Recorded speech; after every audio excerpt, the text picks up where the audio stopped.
We are trying to get 130 new members before the year ends, so invite all your friends to join us. We have a lot of exciting plans in the works for next year and beyond in terms of really fighting for transit priority to make buses and light rail more reliable and more rapid. You can see more about that on our Eventbrite for our December 6th event is Green Night, 3 weeks from tonight. $30 tickets for members, $50 for non-members gets you a year membership, so get your friends to buy $50 tickets. $100 gets you bottomless wine. $250 you get to sponsor it if you want to give us to publish your name and stuff. And 2 tickets and 4 ticket sponsorship. Hey, 4 tickets sponsorship is $500 and get your name and lights. And our eternal gratitude. We also want to raise like $26,000 by the end of the year. I don't know if we're going to hit all these at this point. We've got so much going on, it's hard to focus on that campaign as well, but you'll be seeing me on Facebooks and emails and Twitters all about that. So help yourself to food, near where the restroom is, back out a lot past the elevators and water that way. So welcome and thank you all for coming out. Hand it off to Keith. Sure. Thank you. Sure. Why don't I start it and I'll just. So thanks. I've been talking with Kat and with Rachel for the past probably year and a half about Clipper and I work for Cubic. My name's Keith Fox, and Cubic is the vendor that is responsible for the software and the management of the program for Clipper, and has been doing so for about 10 years. We are the vendor for MTC. MTC is the client that we work for. Since we're going to split this kind of in half, and Ed Mang, who is, I think, and I use the word civil servant. I don't know if Ed thinks of himself as a civil servant, but in my view, he is at the pinnacle of what a civil servant should be and is. Clipper was in this program, hugely complicated, a lot of files that need to go back and forth, a lot of planning and programming, and Ed is one of the key people involved in that, working daily with Cubic, if not minute by minute. So anyway, really glad I asked if he could come and join us, and I'm so glad he did. So with that, I'm going to hand it over to Ed, and we can talk about just what this next version of Clipper is about from MTC's standpoint, which is the regional agency, as you guys know. Great, thanks, Steve. My name is Ed Mang, I work for MTC. I worked there for around 3 years now, but I was also part of the team that delivered the original TransLink program, and we rebranded to Clipper around 2009. So just kind of an overview overall of the Clipper program. We're continuing to grow. We're on currently 22 transit agencies in the region, over 15,000 devices deployed, over 825,000 daily transactions, $55 million in transit operator revenue settled. Muni, we're covering around 2/3 of the rides taking Clipper. BART, it's around 80 to 85%. And we constantly do customer satisfaction surveys, and 97% of our customers say they are satisfied with the program. So Clipper right now is governed by a memorandum of understanding. It's an interagency agreement between MTC and the 22 transit operators that are participating in the program. Under these programs, we are committed to delivering on these 7 goals, which the region has agreed on. So Clipper should provide an intuitive, efficient, and familiar experience to the customer. We need to provide excellent, proactive customer service. Have a transparent, consistent, and inclusive and timely decision-making process. Efficient and cost-effective governance. Accurate and complete data to help us inform us to make decisions for the program. To have the program be flexible and responsive to changing needs and changing tastes. And to have an efficient and reliable operations. So with that, we awarded the contract recently to Cubic Transportation Systems to deliver on the next generation of Clipper. So in the short term, what will customers see? Customers will be deploying a mobile app in which customers will be able to add value, get their balances and transaction histories, report lost and stolen cards, and manage the audit settings. And we're planning on sharing more about our mobile strategy as it kind of develops and unfolds. Customers who use BART, Caltrain, Smart, the metro stations, VTA, ferries, mainly all of the kind of fixed station stops, can pick up their orders that are placed online over their phones much faster. We've been saying around an hour or so, which eliminates that 3 to 5 day delay that is our customers' biggest complaint right now. And then improving the telecommunications on the newer devices, which will allow us agents and customers to pick up their value that are purchased online or over the phone faster as well. We're also upgrading all the equipment, and the retailers will have an easier to use tablet rather than that kind of Verifone clunky thing that they currently use. In the long term, next slide please. In the long term, this ability to add value online along the web and pick it up will happen immediately. Cards can also be replaced immediately. There will be more ways to buy value and to buy fair media, and customers will be able to manage accounts, multiple cards and multiple accounts, including Senior and RTC in a single kind of centralized place. And so I think the next several slides kind of go into some more of the deeper technical stuff. And Okay. Wow, this one is a real eye chart. So I think just to start with, and you know, everybody feel free to just interrupt me, stop me if you have a question, comment. Probably I'd rather do it that way. But this is a real eye chart. This is when we submitted to NTC. The bid process goes on, as you guys know, for years to figure out, okay, who's the best vendor to help us accomplish the goals of improving and enhancing Clipper. And so really what we're looking at here is the whole enchilada. But I want to focus on just the center sphere or the center circle, which really is the back office, which is the brain or the hub from which all of the functions of Clipper work. And that's really what Cubic does, and that's our specialty, is really building a back office system. And that back office system is built off of a backbone of players that you would know. So in this case, we partnered with Microsoft and Microsoft Azure for putting this in the cloud, and then using their kind of key CRM and financial functions through Microsoft Dynamics. You might say, well, why did you guys choose Microsoft? Why not do Amazon Web Services? Why not use Oracle?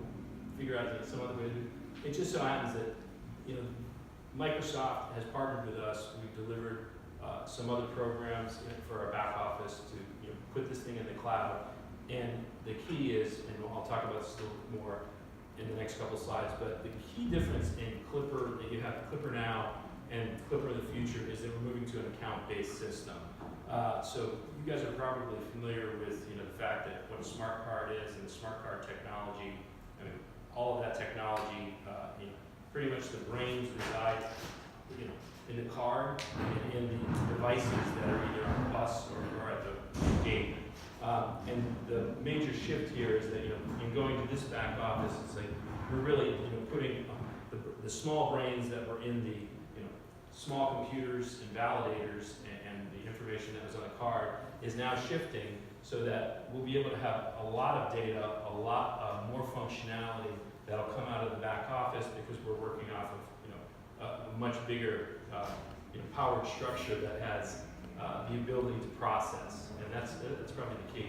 I could go through some of these, but the key things that we want to do is make sure that this thing is more flexible and more responsive, and putting this in the cloud, like with any other technology over the past 5 to 10 years, that's been a key, right? You get just more responsiveness and flexibility by moving to the cloud, and then ensuring that efficiency and reliability, the accuracy of the data and the complete data. You're going to get that again out of a back office system that's robust. And then the things that are the key for people in this room, for the San Francisco Transit riders, it's that you want to have customer service and provide customer service that is state of the art in that you want to have interactive voice response. You want to have things that are tied into the mobile phone. All that stuff becomes a lot easier when we're working off of the main back office. And then again, I think the thing that we'll see more of in the future is that when we get into the development of mobile, is that we're really gonna be focused on having it intuitive. I'm sure there's probably people in this audience that are, working on either in mobile or in web or, yeah, sure, go ahead. Okay, so you talked about creating an app for Clipper. I mean, you have a web interface now. Is Clipper still going to require a card, right?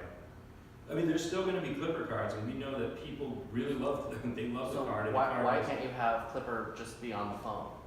And that's what we will be doing, is we're creating a virtual card on the phone. So I can use So- I can use my phone to tap to. Exactly, your phone just becomes a facsimile or a virtual card, and you still have your choice, right? You can still have a Clipper card, That's- or you could use the phone, so that's gonna be the key, right? So I could use NFC then to if I go on Caltrain, I can just tap on with my phone and not need my Clipper card.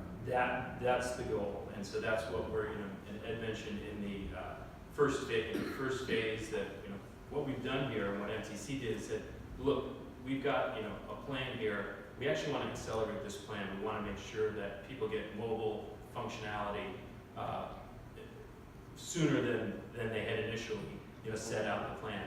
So they worked, and there was a lot of late nights of people figuring out, okay, how can we move the schedule up? But that's the goal, is to, exactly as you said, to use your phone, use NFC, and use the technologies that are resident in the phone, be able to do that within, and I don't want to give a date, but it's going to be soon. I don't know, Ed, if you're willing to say. And the goal is Couple essentially, years. if you want to keep your card, you can keep your card. If Right. you want to switch to a mobile phone, you have that option as well. So it's not like you have to stick to one or the other. This contract provides for more options and people will pick. And And so- there's a picture of a watch up there, so.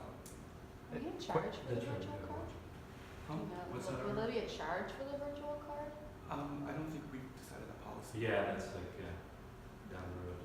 Curious. Yeah. That's not Down the road I do means know what? Portland does. Yeah, I read Because I that. just bought it. Like how much? Let's be honest. A number of national transit agencies have provided that functionality for years. So how long are we really talking Yeah, before we're going to see Clipper on your phone?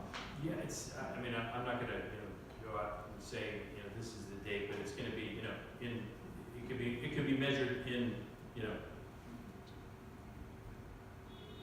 Months, years?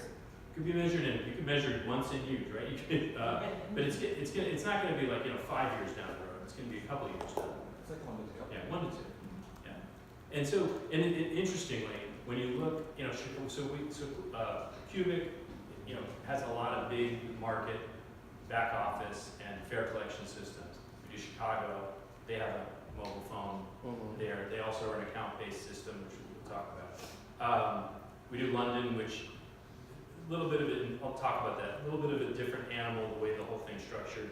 Now in Miami, you have the ability, you actually don't have, with big complex systems in the United States, there's not a lot that have, full-on mobile phone capabilities. Up in Portland, they do. There's some, kind of limited ones where you've got scanning of barcodes and everything. But there are so many problems with, when you put together these cobbled together solutions, like here, you go look at what they did with Movable and other things. And those aren't the full tied-in solution where you can really measure and account for every dime of fare collection. The problem there is there's so much fare evasion and ways to trick the system. And the goal with Clipper and the goal with Oyster in London and others is that they want to have systems that are pretty tight, where the fare collection, if it is on a mobile phone, people are, they're going to be accountable. They're going to be able to have compliance measures where, someone can validate and say, okay, and you can't just quickly show your phone with a moving barcode and kind of move on your way. So Cubic, you said, does Ventra in Chicago now? Does Venture in Chicago? So Ventra supports, for example, contactless credit card technology. Yeah, and so I came from, I worked for MasterCard before this, so, I have a lot of knowledge about what efforts have been made in the US to really get contactless technology out there. And, the banking industry, the issuer universe in the United States, basically, kind of hemmed and hawed about contactless because the cost of putting out contactless cards was, quadruple what it was to do just, regular magstripe with the NV chip. But anyway, so we have such low penetration of contactless. I mean, there's very few people using contactless cards in Chicago. A lot more people using the mobile phone. But as far as issued contactless cards, But yeah, but it's great for tourists, for example. Whenever I go to Chicago, I just use my contactless card. it's I fantastic. don't have to pay for a Ventra card. So is that something that's going to be rolled out here? Because we certainly have way more tourists in San Francisco than they do in Chicago. Yeah, and London is, the same way, right? You've got tons of tourists coming in, and they're figuring out how to use the Oyster card and the system. And it's, again, coming back to intuitive, figuring out intuitive ways to do it. I'm sorry, I guess I'm just not understanding because Cubic already uses this technology in another city. So why is it so hard to roll that out here? Why is that going to take great months question. or years? Great question. So the key goal of this is, and I can speak to this a bit, is that we wanted to have a system that was in, Clipper's an amazing system, and like I said, it's got 97% satisfaction. It's the biggest, there's no other system that has 22 agencies. I mean, it was a huge ordeal for MTC to get out there and get every single agency on board. And because of that, we've got this, a big base, people that have cards, the things running. To give you an example, I mean, full disclosure, when Chicago went through, it was kind of what they call a big bang. And they basically said, look, we got one system, we're going to turn it off. We got another system, we're going to turn it on. There's going to be a transition phase. We're going to try to educate everyone, get everybody on board. There are issues when you do that, and anytime you flip over technology, and then you have to retrain everyone, and you got to give people, a whole primer on how to use the new cards, new technology. So that's one lesson learned I think across, and that was what Chicago wanted to do.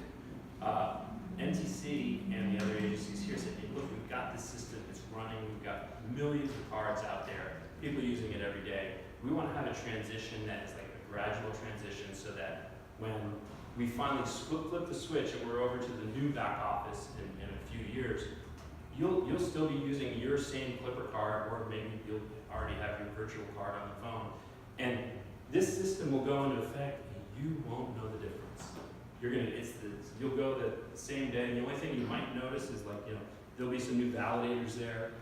You'll say, oh, new validator, but your same card or your same virtual card on your phone is going to work. So that's the big difference. It's why can't we do this? Just flip the switch, and if we do this in London and we do it in Brisbane and we do it in Chicago, why can't we just do that? It's because this system, I mean, it's funny, I always like to tell people this because they might get tired of hearing it, but 22 agencies across 100 miles of, from Sonoma all the way down to San Jose.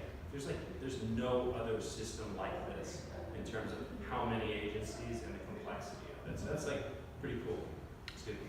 I think another way to talk about this same question, and I have to say, the account-based improvements seem great in terms of getting the loading functionality. Agreed. But to kind of tell the public, hey, this is Clipper 2, but there's other parts that aren't here yet. Could maybe, you have a room of advocates here that are supportive of a better system. Right. And are willing to spend political capital to help us get a better system. And so could we pilot mobile payments with one or two agencies? How can we get everyone to see here's a better Clipper now, you can buy it more places, you can use your phone. What's a way to start rolling out those type of improvements earlier? Yeah, I'm curious, and I want to ask, I'm sorry, I don't remember your name, forgive me, the guy from the MTC. Yeah. Ed, sorry. Why was the decision made that the original Clipper 1 cards had to continue? So we had done 3 phases of outreach before, during, and up to the procurement process. And our customers say that they did not want to switch cards. By and large, they did say they wanted a mobile app, and they did not really carry any strong will towards open payments. Towards what payments? Open payments, open credit card payments. So open payments like they do in London, or you can do it with In contacts. terms of this country, I believe Chicago and Portland are the only ones that have open payments as an option. Of course, other systems are going towards that, and it is an option in our contract. But we wanted to accelerate things that the customers really wanted to see first, like rectifying this load time issue and releasing deploying mobile app.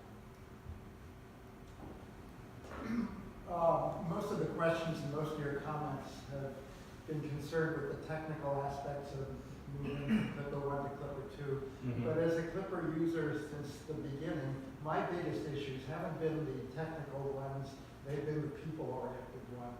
They've been things like, as a customer service has been completely unresponsive. You know, their mechanisms to submit comments, you never hear anything meaningful back. You know, I've had lots of experiences like that. I used to work for one of the agencies, you know, and I've experienced on both as a user and from the agency side, one of the biggest problems, and this is listed as a goal, is the lack of flexibility of the system, the inability of the Clipper system to respond to new fare structures, new variations on the fare structures, new instruments, new transfer arrangements, and things like that. You have a person in the audience here who's an expert on that, so. Yes. But which again, it's not a technical issue, you know, Right. it's a cost management issue. Could you address what you're doing to address those technical, physical interfaces, which I think is where Qubit has been frankly designed? Yeah, so on the policy side of it, I can't really address that because we're the vendor who's going to be, implementing this and, obviously building and implementing. So on the policy side, in terms of fare rules and other things, the one thing that we want to ensure, and by switching over to this system, and the difference is, I'll kind of oversimplify this, but think about the old, mainframe systems, or if you're in code, if you're into code and other things, it's like if you're in this old environment of kind of, just C++, and straight up code, and then on-premise systems where everything has to be done, and then when you've got thousands and thousands of lines of code, that's the issue of the kind of the old system. It's like, right, anytime we want to do something, we've got to do a major build, and it's takes weeks, months to get it into effect, years to get it into effect. This switching over to an API-centric system where you can make changes in weeks is really the difference. So that would be the case where if the region and the agencies want to get together and figure out, okay, how are we going to change fare rules to simplify it so that when you want to, if you're someone going from the Delta and then you got to go to County Connection and then from County Connection to BART to Muni, to figure out some way to have fare rules so that you understand, well, this is why I should only be paying, I should get a discount, or I should be paying, $7 instead of $13, whatever it is. That kind of stuff. It's more things like Muni recently introduced a day pass, but it's only available on the with the Muni mobile app because Clipper couldn't respond to implementing that as a new structure, or if they could, or things like means-based fares and other. I get it. Yeah. So that's why part of this is, look, this is a massive undertaking, and the reason I wanted to talk about account-based, and maybe I'll move to the next slide. So, just in general, the system that we have now was originally purchased in 1999. It was Motorola ERG, that was the company. And so a lot of the current back office system is basically a Qubit overlay. We reassigned the contract to Qubit in 2008. So what we have now, especially because we have so many agencies, is a completely customized system. What we're getting in the future is based on a proven solution in Chicago. It's based on what Qubit is planning to provide to New York, to Boston. And so we're optimistic, I think, that because it's based on something that's already been developed and been proven in the field, that it will be basically less time to. Will the cost structure to the agencies reflect that to where the agencies can afford to make changes to the system? Yeah, so that's one of the big reasons to shift over to this, right? Is that you just have a lot less testing time, you have a lot less development time, so you have other smaller agencies. It opens up to all sorts of solutions. So all these down here are where you get bikes, car share, parking, people that are going to develop apps and things that are going to work in concert with that. It's a heck of a lot easier to do it in an API-based system where they write a new chunk of script. We're able to take in that script and add it to what is in essence the Clipper experience with the Clipper program. What about the customer service responsiveness? So the customer service responsibility, I mean, I'm kind of sad to hear you say that because we're responsible for that. Not at the agent, each agency has their own, but as far as for Clipper, and I just actually, I'm over there daily with it, in the call center. We have, and Ed can talk about, there's, performance metrics that we're responsible to meet, and we've met those, and I can just give you an example, like the past 7 months or so, they've been, we've met all those metrics. So you might have had experience a couple of years ago or whatever, and if that's the case, that stinks. But I think in recent history, I think we've had a pretty good track record of responding really quickly. Yeah. So okay, so you talk about proactive customer service, that's what it says in your slide. Give me an example of what that would mean, like a real world example of what proactive customer service would mean to an end user. Yeah, so part of this is, look, and it gets to the intuitive, and part of the experience as well should be in customer service. So you want to have customer service that, most people would love to be able to just handle everything right out the right. If you've got your phone and you've got your card on your phone and there's a problem, you'd like to be able to just solve it yourself, or to quickly have a chat, or to have multiple options, chat, phone, text, whatever it would be, to help you to solve these issues. Those are the kinds of things that you're going to see in an environment where you can add new modules and you can add new technology to help you address those things. So I can't give you what's the specific. I guess I don't want to brush aside the question because it's an important one. Like how does customer service improve? Again, it's like you're going to be able to have more other technologies that are going to tie into mobile phones, and that will help you. To be more specific, I'm stuck on the word proactive because to me, proactive means that customer Why don't I service. go to the next slide? Okay, if that'll answer my question, because to me, proactive means that customer service happens before I need it to.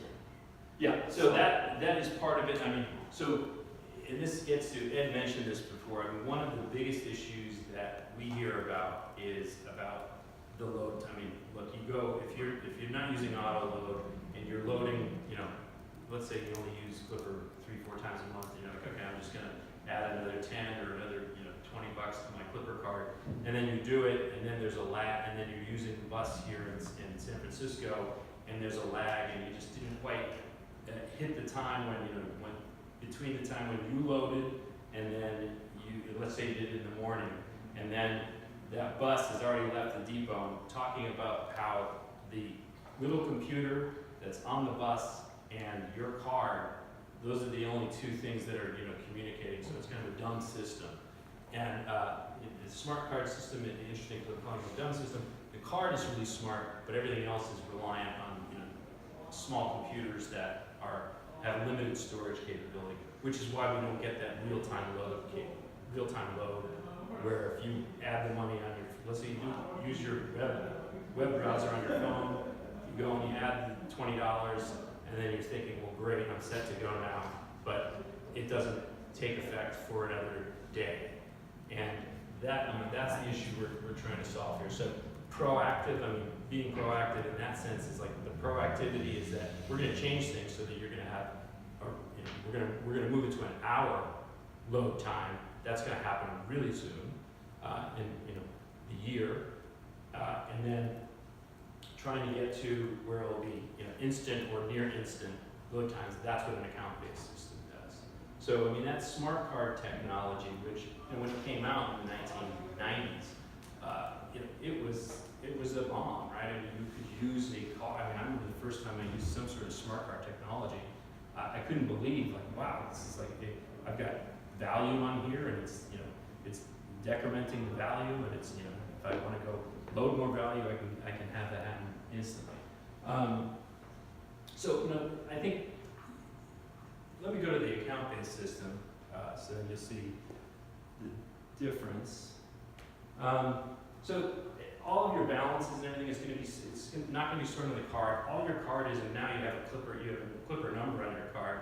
So think of it that way. Now you're just going to have one unique identifier. That's your number. That's all that card does right now. That's in the account-based system. That's all it will do. Excuse me. Is it's going to say, right now it's checking if I had to do a version of what happens when you use your smart card. you know, your smart card goes over, that little computer, you know, talks to it, talks to that card and says how much value is on there. Oh, what's the fair value of what, you know, you're planning on doing? You're going through this gate, or you just got on a bus. I got to decrement that. Oh, is this a senior card? It's, you know, it's got all these rules, and it's all happening in between that little computer. Because we have so many fair rules, and because there's so much complexity, that starts to, you get to this point where we've crammed as much as we can in the card and in those computers, to the point where, you know, now we're going to make some efficiencies just in the interim, so that'll be better. But long run, that's not a solution. But the solution now is instead, you're going to have your card. All it's going to do is it's going to identify you. It's going to say good or bad. It's like, is that card a valid card? Is it ready to go? Everything else is going to happen. All of the, you know, the information that's tied to that account number is in the back office, and it's going to do all of that transaction processing, all of the data about what kind of trips you make, because it might, the one side of this is that it might need to make a call on, we've seen this person go, this is how it works in London, it lets you go through the gate even if you might not have paid, or you might not have enough value in your account, but to keep the gates fast, allow you through the park gates and through the muni gates, it's going to let you through, and then, you know, it'll take, you know, it's a little bit of time, you know, because it's going through the back office, and it'll process that information about you, about, hey, do you have enough money in your account, and all that kind of stuff. Where are you going? What have you done? In essence, I'm saying that it's like, it's using calculations of what's going on with your history. And the reason that's good for someone like Caltrain is like, you know, Caltrain has the biggest issues with, you know, people not tagging off. People, you know, there's problems with zones, not, you know, people thought, well, I thought I was going to zone 2 and instead I'm going to zone 3. So those are the kind of issues that they have. In an account-based system, that all of that information can be processed. And we can look at patterns of people and say, hey, you've got, you know, if every day you go from Belmont to San Francisco, you know, and then you get on tomorrow, you know, at least we could say, okay, great, we know that you're going to be, it's going to be a, you know, $7 fare or whatever it is, because we'll have all of that information. Kind of the smart, proactive kind of view about who you are as a rider. I have two questions here. Yeah, sure, go ahead. So what's the improvement that'll be added to make it so that it's an hour load time in the near future? And like, why can't it just go to like being loaded automatically? The medium-sized answer to that is that because this code base has been built up over years and years and years, and we've added to it, so now there's this point where we're basically, and frankly through new technology about, you know, condensing you know, files and having tools that can help kind of shrink code or do things to make it more efficient, and servers and all of that stuff. The capability or the teams that work on this, and they're all around, you know, they're in San Diego, they're in Australia, they're all around the world that work on this stuff. They basically figured out, you know what, we can take a look at some of this code and we can make it more efficient. And basically, what they're trying to do is extract more power out of those computers that are on the validator side, and they can do that by, you know, making the code base more efficient in the way that, you know, data is being transferred back and forth. Way above my pay grade and my knowledge. I've sat in a lot of the meetings where I talk to the developers who are working on this, and the short answer is, you know, they're figuring out ways to kind of compact and crunch that data down so that the packets of data can come through and can be processed on the limited storage space that we have with those existing computers. Mhm. Not sure it's space constraints and telecommunication constraints. Okay, makes sense. Yeah. And then the second question is, and there's other ones, so I'll keep this Yeah. really short. Yeah, Ed, you said that there wouldn't be a move to an open payments architecture, but this says that the account-based system would support that.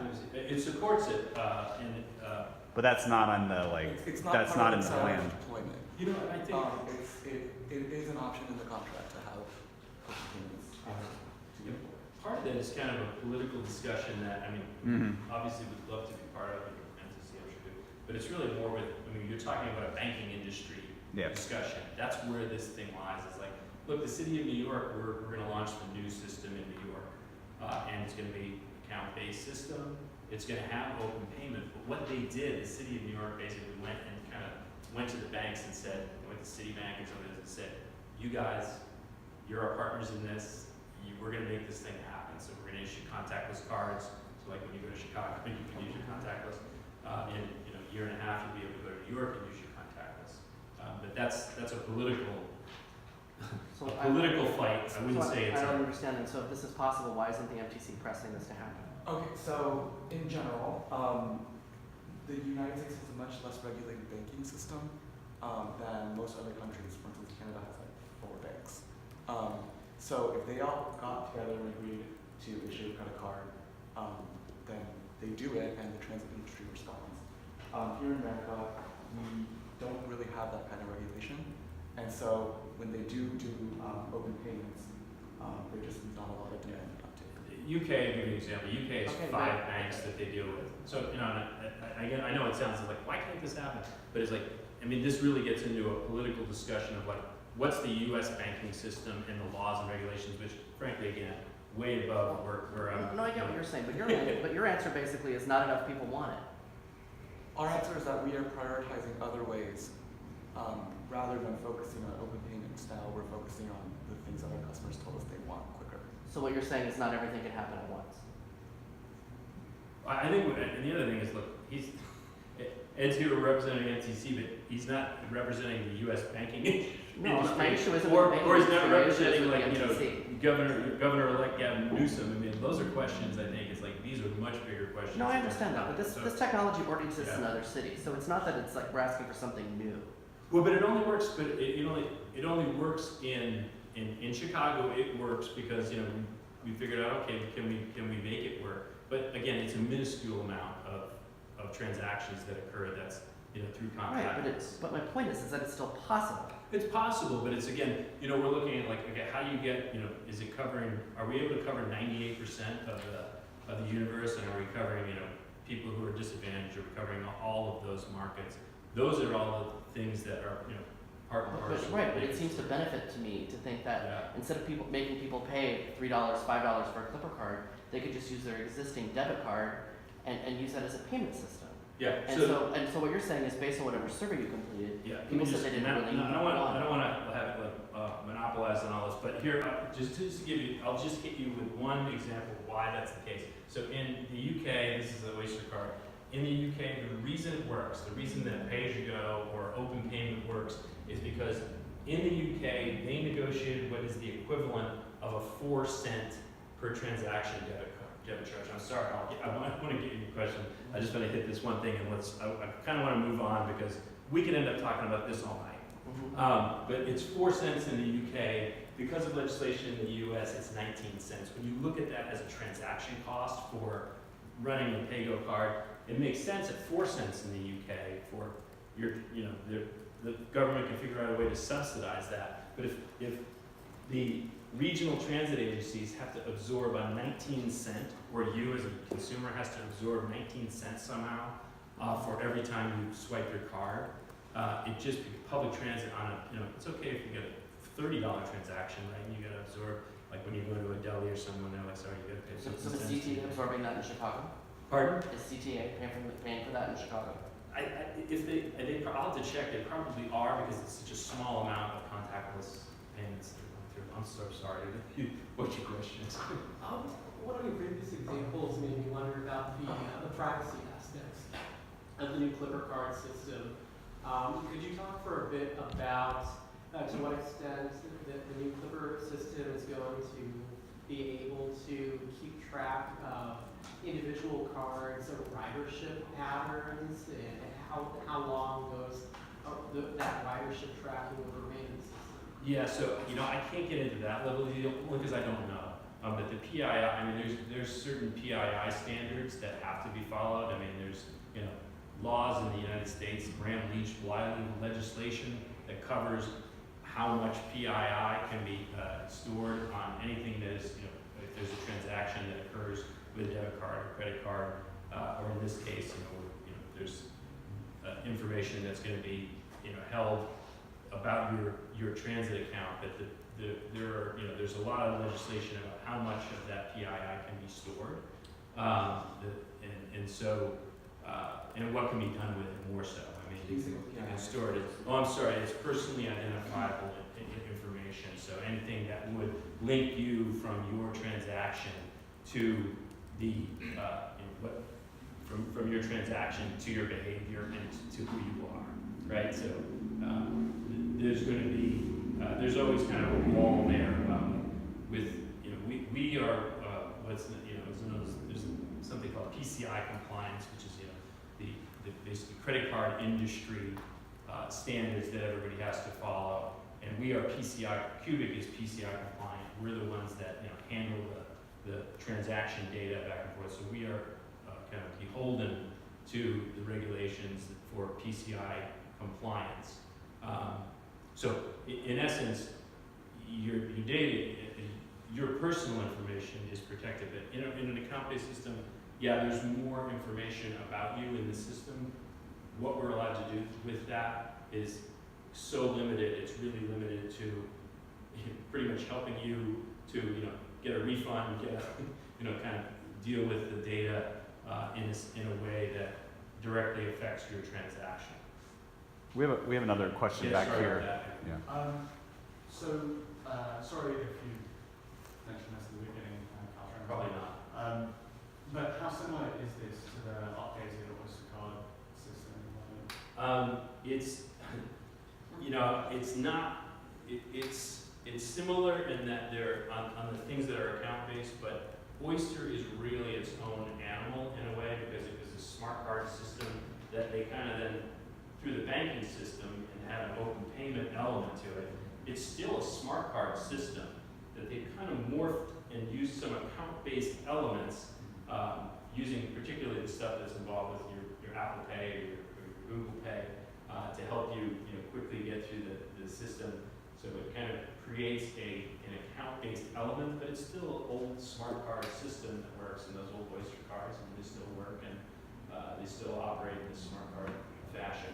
But it's really, if I had to just boil it down, again, oversimplifying, but the political environment and the banking and payment processing environment there just made it a much easier system to work with. But frankly, I'm sure they had to do years and years of lobbying in London and, between Transport for London, TfL, the banks, the government, and I'm not the expert on that, but I actually more meant outside of the question of open payments. The ability to do things like daily and weekly capping,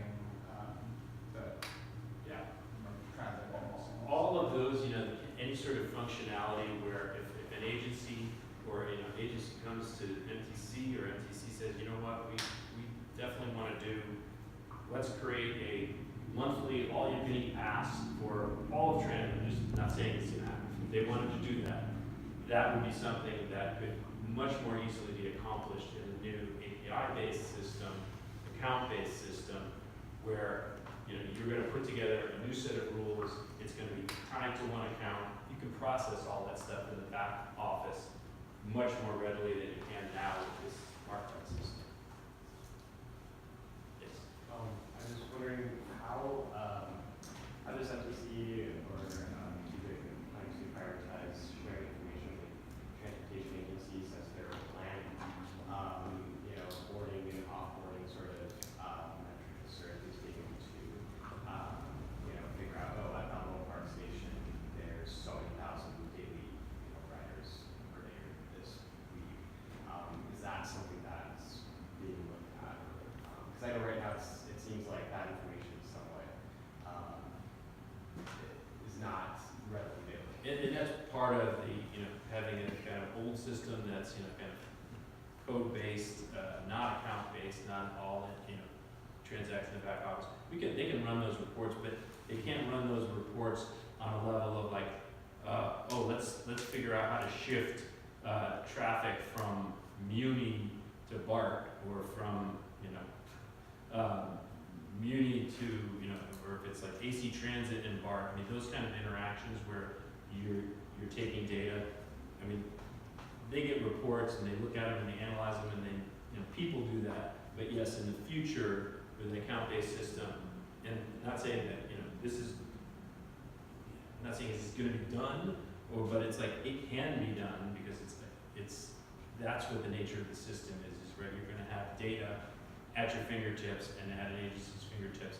You know, real-time data could be, you know, put into, you know, algorithms that will figure out, okay, yeah, we need to if we need to shift, you know, traffic, if Muni needs to add more buses because, you know, BART trains are down, or, I mean, those are the, and I'm not saying, again, I'm not saying, hey, this is all gonna happen, but I'm saying, the possibility for it is there in an account-based system, just because you've got the data at your fingertips.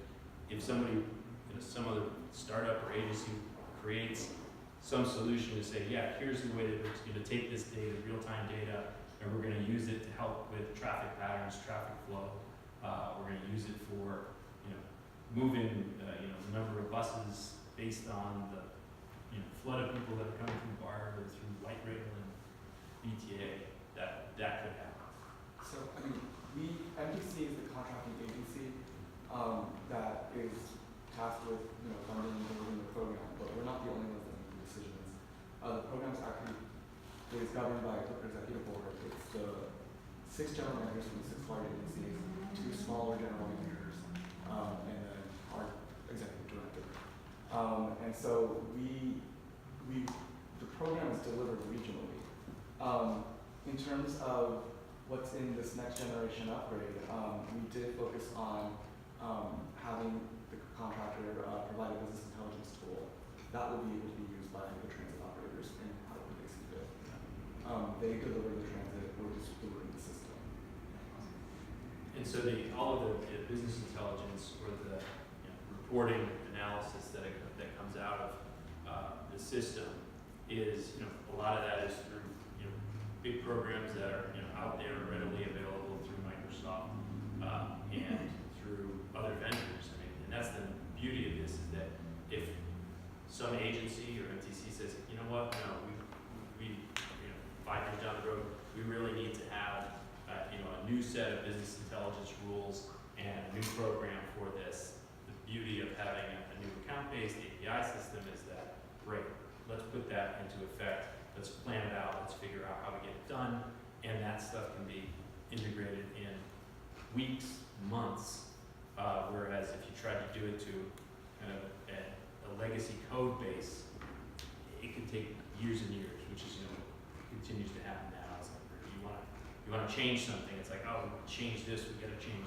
you know, this and that. And the downstream effects are, you know, huge in terms of it affects every program. You know, if I went back to the other slide, you know, it affects, well, we got things with transit benefits, we got things with paratransit, and then there's you know, a bunch of, every, you know, agency has its own, you know, bank that it deals with. It's going to touch all of those, you know, elements that just make this, make it less efficient. So, yeah.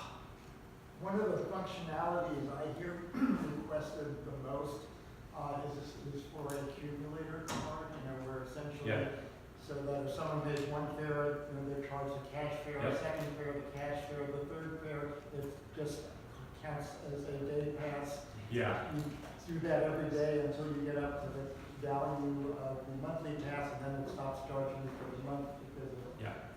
And so. Will it have that functionality? Yeah, so it's good. I have the research. So yeah, I mean, I can't say it certainly can, because we do it in London. We do fare capping. We do it in other places. So yeah, these are all things. I mean, and this is what, when I think MTC and Cubic talked about, you know, there was a set of requirements for going in Clipper that was a mile long. And can you remember, like, how many numerical requirements it had to be? I mean, there were 455 pages in the RFP document, but there were actually probably like 700 requirements. If the agencies want something like that, the Clipper system will readily be able to accommodate it? Yeah, that's the goal, and again, that's the discussion with the agencies is really, that's the the area of, we're there to serve, whatever decisions are made at the agency, and, with MTC and the agencies, when they determine, okay, hey, this is what we're gonna do.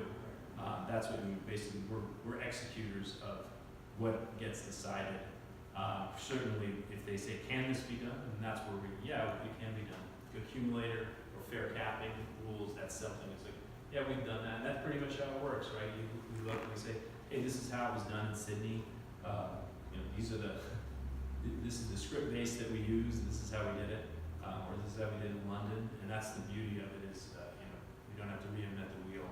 We've got a lot of this that's already been done in the cities. Just go to the next one. No, so yeah, why don't I just go to this? This is kind of the hardware side of it. But what will you see? I mean, I think the beauty of the system that you are going to see in with the next generation of Clipper, or the enhanced Clipper, and that's what we put 2.0, but I shouldn't really put 2.0 here. Clipper is just going to improve over time. It should get to the point where you don't see any difference. Like I said, there will be one day you won't ever know.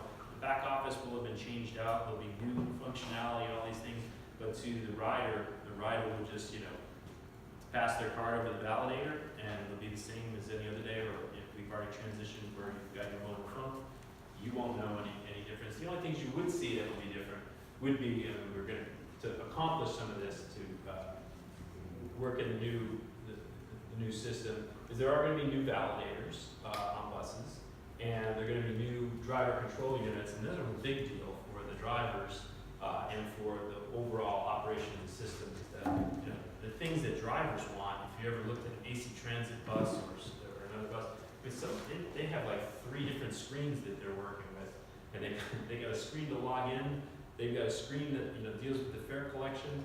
They've got a screen, another screen that's doing stuff with the real-time passenger information and the signage, and so it's like they've got multiple units there. Sometimes I'm like, when I look at an AC Transit bus, sometimes I'm like, I just need to know how you know which unit to deal with. But the goal is that they would have kind of a single sign-on where they would go into this driver control unit, be able to handle all those functions.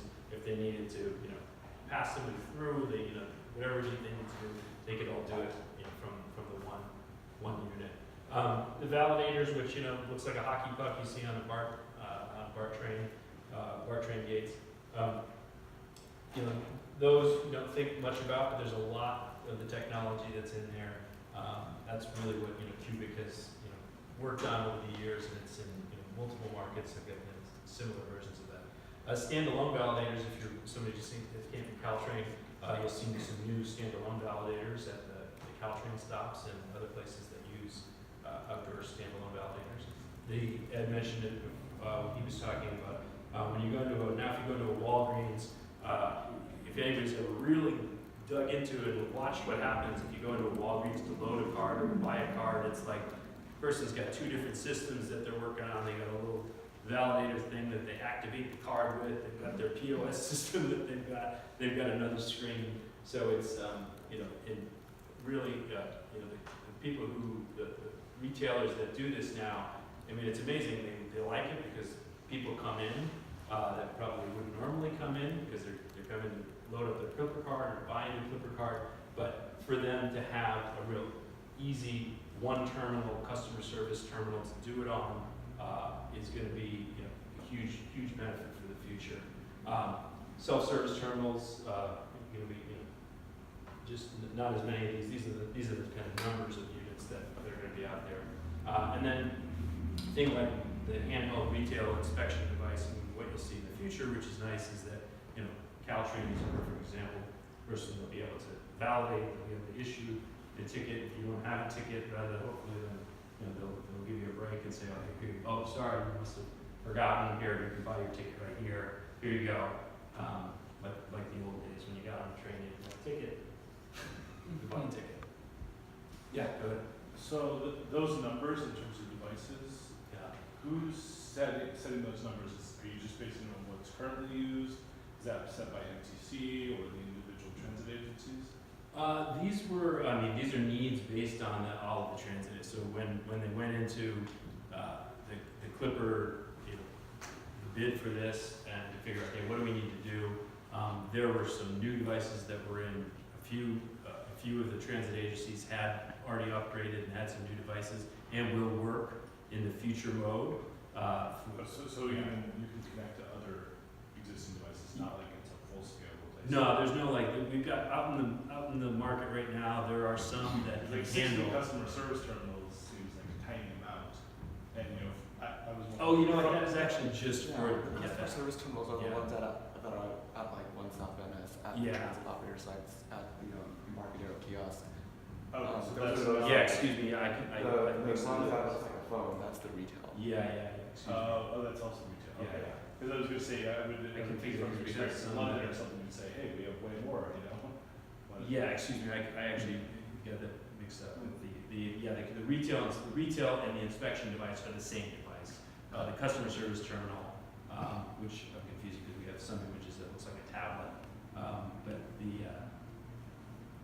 that's just in these areas like Embarcadero, Ferry building. And in the, like, the freestanding ones, again, just asking because, like, Caltrain, they're in the worst possible locations. Is that Caltrain's fault? No, could there just be more? Is that, you know, who should I yell at? Caltrain decides where to place Okay. things. And a lot of that's based on, you know, Caltrain's got a tough job there because it's based on power, and so where the power comes in, and you've got you've got rails there, you've got all sorts of So factors. the classic problem, right, is Yeah. no brakes, when you're transferring from Caltrain to BART. Tell me about it. Yeah. So, I mean, why can't, will this new system support, Yeah. touching the BART gate with my Clipper card and it'll end the Caltrain fare and start the BART fare? Yeah, I mean, Because right now you that, have to run to the other end of the platform and then back to the center. of the I know, because platform. I used to do that exact same commute to Redwood City. I used to have to go from Oakland to, Yeah. so I'd take the BART, and then I'd have to do that So quick jog around, up the steps, down. will this address that issue? Or is that an agency issue or, That, I mean, I can't say, I mean, that's between, as far as, I mean, Yeah, it's an agency. Yeah. okay, so it's not a hardware issue. yeah, it's not a hardware It's not a issue. software issue. Excuse me, yeah, it's just, you know, how are they gonna configure it to get you? Kind of a real estate issue. Yeah. That's an answer. Yeah. We should have a future event where No. we get Caltrain and BART together I know to exactly talk about what you mean. Mowbray. That would be a good I topic. feel like I'm being like run through some sort of, you know, strange gantry Yeah. because I can see the Exactly. Caltrain gate right there, and there's like bars there. Yeah. And it's still, I gotta go run through, and I gotta go up the stairs and then come back around again. It causes a lot of anxiety. It's a station. Yeah. Me. Okay, okay. Japan and London does this where. So there's they- nothing blocking in the Clipper system? Yeah, no, it's not, it's Great. something about that Millbrae station. I believe Japan and London do this where they have transfer gates, which end one fare purchase and start another fare purchase with one tap. That's what I was asking about. Yeah, and I think Yeah. that like that software functionality is That's really interesting. important. Could you speak to the retail network? These are how is it gonna be? Yeah, so, you know, I can't speak to the numbers because again, that's more of like what's the intent is that, you know, I guess the goal here was to have a retail solution, and I mentioned the retail solution that we have right now, this legacy system where you've got a hockey puck that activates the card, another one where you've got a drawer, you issue the card, they've got their own POS system, they've got all that, you know, it's gonna occur with, you know, you have one unit that will go to a retailer. So I guess my point there is that more retailers are gonna be prone to say, hey, this is a great, you know, easy thing for us to adopt, rather than to have a whole system where we have to train a bunch of people about these arcane things. We'll have, you know, on the retail counter, I come from retail, so I'm pretty familiar with how to deal with a retailer like a Walgreens or CVS. It's like, they are much happier if they have a very simple, one piece of technology that is similar to what they already have. And some of them are already going, you can go to a lot of retailers that are kind of shifting over to this, you know, having mobile, you know, a handheld device to help check you out. So this is like, you know, we're trying to move this in a fashion that is, you know, much more in tune with the way that retailers operate. So that's the goal, is to have more retailers that can adopt these things easily, and that's what we have in other markets as well. And that's the end goal. Is that, look, can these guys take a look at these the technology that we're going to put forward, and does it mesh with what they're already doing? Does it look like, and it could be, this is what we've gone with right now, is this kind of PAX technology. And I don't have it with me, but it's, it's literally fits in your hand. It's about probably like 8-9 inches long. And it can do all the things you need to do. It can print, it can read magnetic cards, it's got, Bluetooth, it's got a camera, it's got a scanner. So someone on a BART train or at a retail, as far as an inspection device or a retailer, they can pretty much do everything they want to do right there. And it's got, if they can't be slimmer, the thing's got a really heavy duty battery. I think it goes for, somebody could, an 8-hour shift, and I think it would last the whole shift. So those are all the things that we're looking for. That's all I have for slides. I had another question on retailers. Like, how did the current network of retailers who sell Clipper cards, how did that get to Do they be? get a kickback? Or how does that work? And what's the incentive for someone to sell Clipper? We pay commission. Okay. Yeah, that's, we've got everybody's got to have an incentive to, there's a lot, that takes a lot of time. And just like if they were selling any other item, they have to have some margin that, helps make up for it. I mean, it's not a profit center, I'll tell you that much. But for them, for the retailer, it's all about like, look, they're getting a lot of foot traffic that they wouldn't get otherwise. And the, a lot of mom and pop retailers, it's probably a great way for them to, bring more people in. And that's why they would do it, because if you've got a deli or you've got a newsstand or something in Concord or wherever you are, what incentive would you have other than, hey, I'm right near a BART stop, or I'm right near a bus stop, and this is a great way for me to get that traffic of people who are coming. Mm-hmm. So it's been a good thing. How are we doing on time? 20 more minutes. 20 minutes? 20 minutes. People have time for that? I've used up my allotment. Can I ask one more question?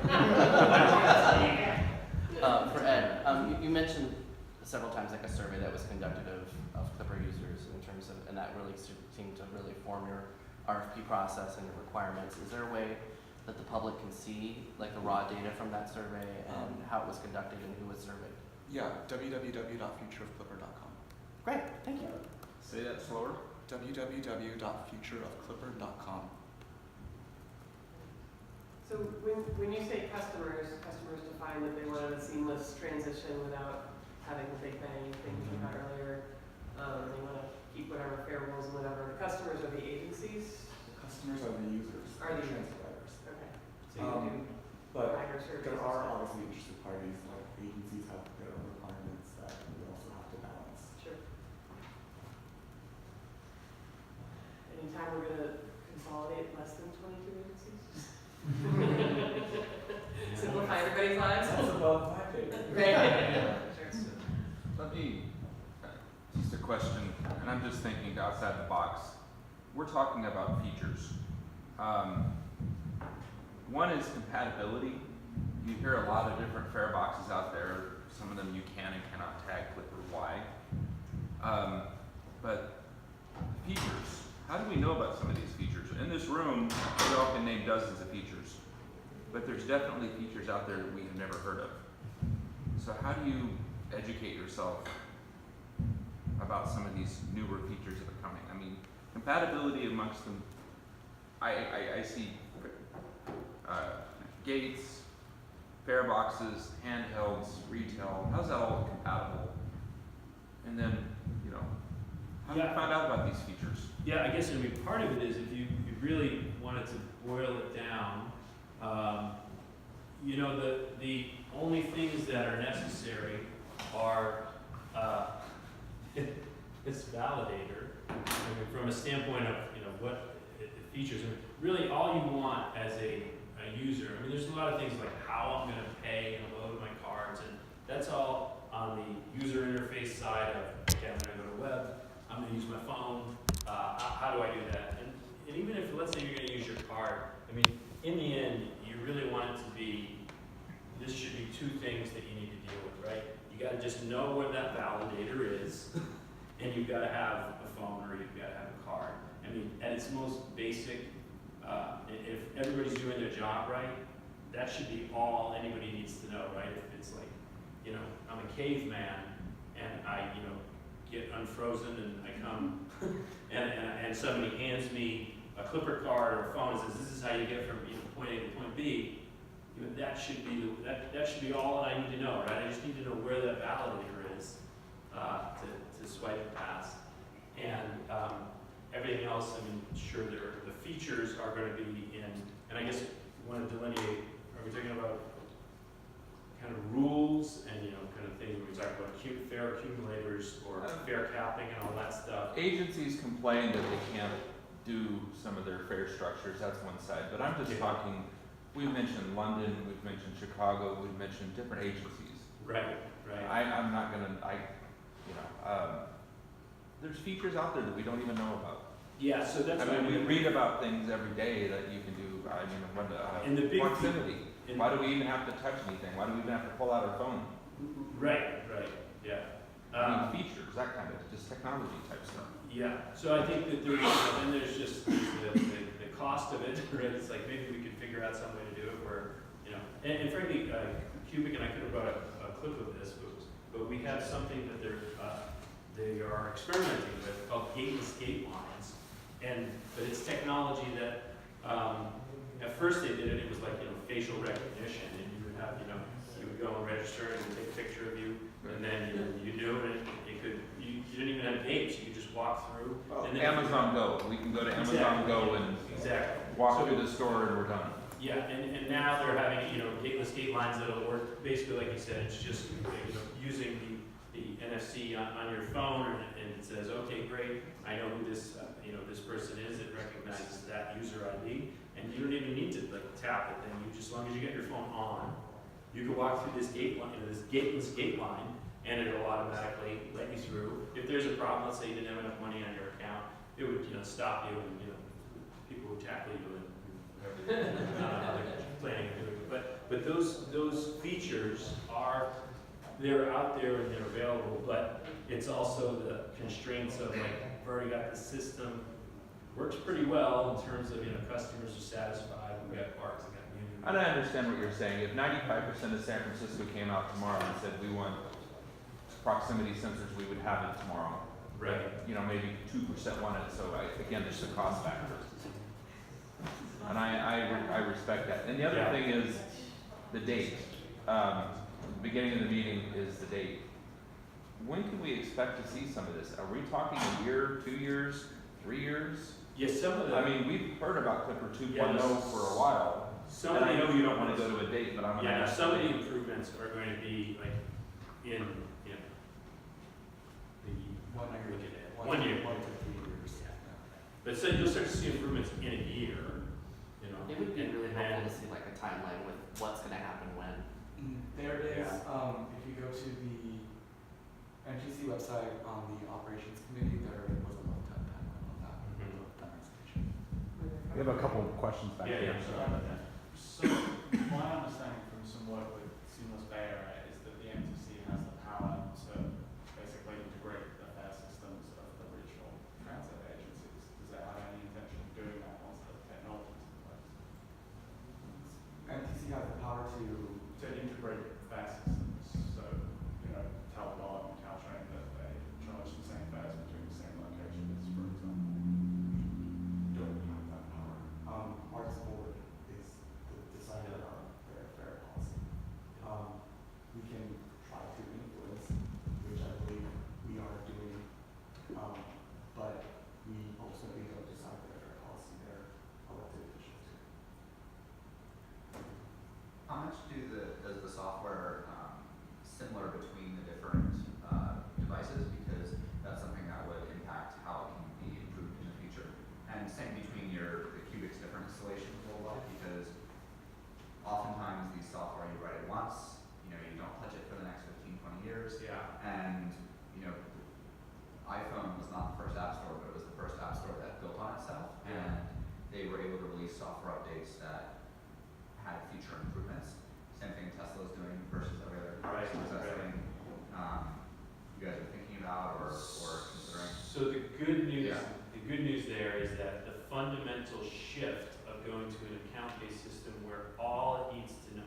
system, you know, as it all gets upgraded, all it needs to know is valid, are you valid or not valid, right? Is your token, It just needs to be a token ID and then it uses the network. everything else is all gonna be in the cloud now, and it's Okay. all gonna happen. That's you hit on like the thrust of what's the key question, like, and how do we improve this thing? Right. And that's what it's all about, right? It's Right. that, all of this stuff right now, you've got all different versions of, there's a, you know, a SID 1, and it's, I didn't even know all of them. Like, there's like a SID 1, a SID 2, a SID 5, a SID 1B, a Right. SID 2, so like all kinds of different validator names and stuff. Like, because of over time, you're right, they kept putting new ones out the field. Hey, this one's a little better than that one. We gotta do a software upgrade to make this one work with this one. Right.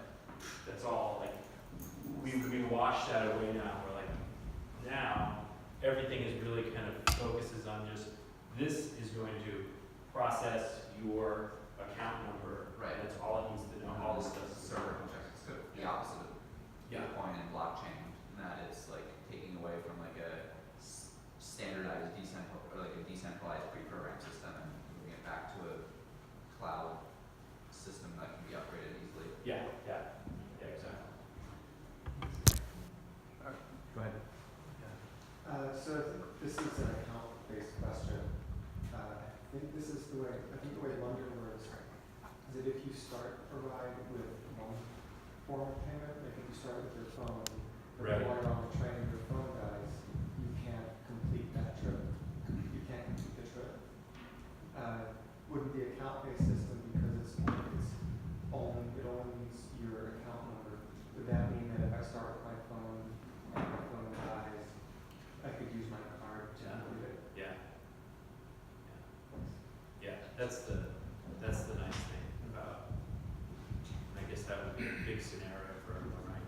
Your phone dies, Yeah. and you're using your phone, you want to have another, so today I took a gig, I live over Oakland's, and I took a gig car, and I don't know if any of you guys have used the gig car share yet, but these cars that are all around Oakland, Berkeley, and Emeryville, and, you use your phone to unlock it, and I had one time when, the problem is you go to a parking garage, your phone doesn't work, and you're really stuck. But if I had they had issued me a card when I signed up, they sent it a week later. I got a gig card, and it's actually very similar. It's a DeskFire card, just like the cards that we use for in the smart card world. If I would have had that with me, I could have gotten out of the parking garage with, I could have unlocked the car. What actually happened was I locked the car, and then I couldn't have my stuff in there, my bag, and I couldn't get it out. And then you had to go out and call, and they had to come and basically unlock. But anyway, so that issue doesn't, get raised in an account-based system. So if I had an account-based with them, well, actually, if I had my gig card with me, I could have used it to unlock the car instead of using, because there's a little validator on the car. Either the gig car share uses either NFC from a phone, or it uses a that has a little validator that you can swipe the card. So to your point, the future will allow that. I had one more comment on the timeline. It would be good for us to see a more clear timeline of when we expect the system to be rolled out. Transit folks are patient. Like we know complex infrastructure projects take time. But in the software world, a lot of times people talk about construction's free with software, and I think we would expect a slightly more aggressive timeline for a software project. Like 1 to 3 years is that's like central subway kind of timeline. Yeah. So And it's just like, are there ways to make the schedule speed up? Like, can we work with Microsoft, or is like, I think as advocates, like we understand the complexity, but we also like, can we help move things along? Because we want to see riders get these improvements so more people use public transportation. So here's I can give you a rough timeline. Manage their account through mobile app for 1.5 years. Customers who could use our Caltrain's this page for number 2, like 1 year. Number 3, 2 to 2.5 years. That's also the same for number 4, and then 5 is probably in the 2-year range. In the long term, the full majority of account base are about 4 years. But they keep it consistent with schedules. Yeah. Some was it, and that's on the Yeah, website. it's figured. No, it's on the website, isn't it? Some of the stuff, some of the. Yeah. They have to submit the website, or what's scheduled in Monday or Thanksgiving. What I was gonna say is, We're meeting them. interestingly, I mean, this is where it's like, you probably don't know, but I think the pressure that's been put on, like by transit riders, Transform, Spur, other folks, I mean, I think, you know, it's hard to see it, but behind the scenes, I can tell you, the work that was done and the kind of the pounding on the tables and like, hey, we want this, the fact that you see this, like, there was an accelerated schedule that occurred that MTC said, we need to move some of these things up. Because there was an original schedule, right? They had an RFP, and they said, we want things to be done, you know, and this is the time frame that it's gonna occur. A lot of it, mobile app, a lot of these things got moved up. And it was because of the pressure of, you know, groups that got out there. And it's like, you just don't, nobody comes to you and says, hey, by the way, you guys actually did, you know, make that happen. But I can say, you know, when you look at what's going on, I'm looking at it from, you know, 1,000-foot level. It's like, when I say, like, why did these things happen? Why did this get moved up? Yeah, there are groups that are making noise and they're rattling the cage and saying, hey, come on, let's get these things faster. And the people at MTC responded. The agencies respond, say, hey, yeah, we need to get some of this stuff done more quickly. Particularly this thing about like load times for when you load your car and be able to use that within, and we'll be within an hour, which that's the step to getting to near real time, which the near real time would be like, you know, it should be, you know, seconds or minutes when we get to account base. But those are the things that I think the groups, I can name, right, I mean, Transit Riders, Transform, Spur, those are the 3 that come to mind. It's like, oh wow, they've been at NTC meetings. Those, I mean, don't think that, like, I hear when, you know, conversations that go around, it's like, those things make a difference. I mean, those, when there's discussions between Cubic and MTC and others, it's like, those come to the forefront, you know? And because of the elected officials too, they say, when is this gonna happen? When's means-based fare gonna happen? When are accumulators gonna happen? Those things, that, it's not like it's all in a vacuum. It's like those are the conversations that make things happen. It's just hard to see it because you think, hey, we're here, we're at the community meeting, we're at the board meeting, we speak out, and then you feel like, oh, nothing happens. But the reality is, it's like all that gets processed and digested, and it's like, believe me, the emails, the tweets, they all hit all of our email boxes, and then I think like NTC does a great job. They put out these are all the articles that came out, or these are things that related to transit. It's like they're aware of everything that's going on, and those discussions are happening daily. Okay, thanks for explaining that. Yeah. And, you know, I think we do want to celebrate when things are working, and like we want to celebrate this account-based system. But we're always going to ask for more and try to understand, you know, why. I think it's kind of. I mean, the fact that you guys are on all this is amazing. When I moved to San Francisco in '94, and when I got here, I wanted to ride my bike I got a job, and I was at Sierra Point in Brisbane. I was living in Russian Hill, and I wanted to ride my bike.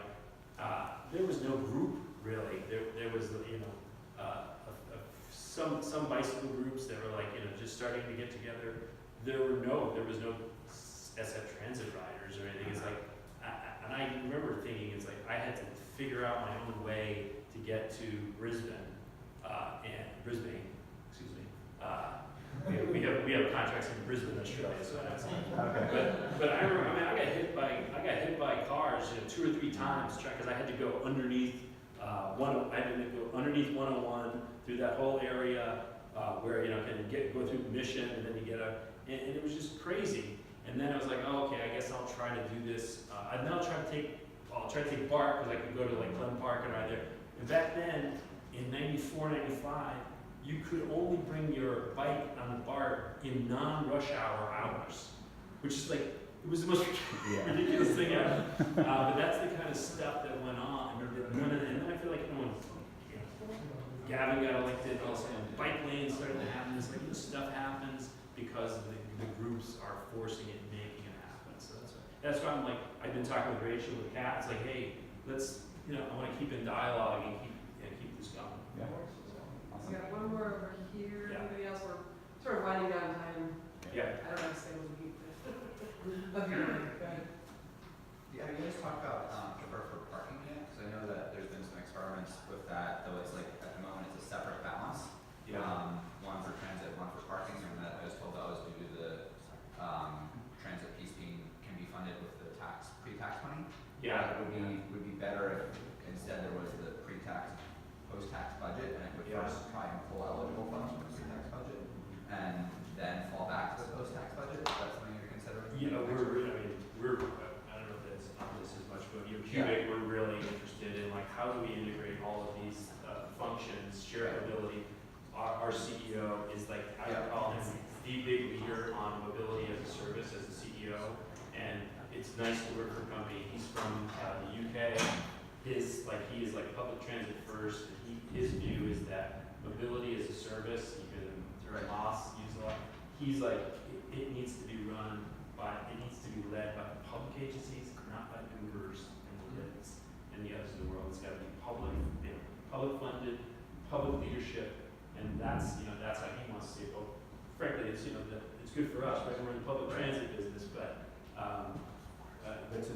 parking is like a big thing.